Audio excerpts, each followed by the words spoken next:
ng trahedyang dala ng Bagyong Pablo. Kinansela ng ilang pribadong kumpanya ang kanilang taunang Christmas party. Sa halip na gumastos sila ay ibibigay na lang nila sa mga biktima ng kalamidad ang naipon nilang pondo bilang pamasko. Magbabandila si Apple Salandon. Nakasanayan ng mag-ambag ng 500 piso ang mga empleyado ng isang kumpanya sa Maynila para sa kanilang taunang Christmas party. Pero ngayong taon, hindi mapupunta sa handaan at Kris Kringle ang malilikom na pondo, kundi sa mga biktima ng Bagyong Pablo.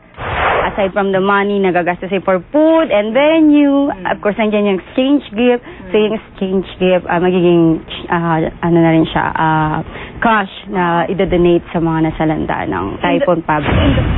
Ayon sa Philippine Retailers Association, marami na rin mga kumpanya ang nagkansela ng kani-kanilang Christmas party para tumulong sa mga nasalanta ng trahedya. Ito ay magandang halimbawa na sana ay tularan namin lahat. Suportado naman ito ng mga empleyado. Yung mga tragedy na ganyan, diba, hindi naman natin maiwasan. So, it's good na we can help people. It gives me a really warm feeling this Christmas. Na makakatulong ako in my own way. Samantala, patuloy pa rin tumatanggap ng relief goods ang ABS-CBN Foundation sa Sagip Kapamilya. Bukod sa cash, kailangan ng mga nasalanta ng kalamidad ng damit, bigas, canned goods, tubig, asukal, kumot at pati gamot. Para sa Bandila, Apple Salandon.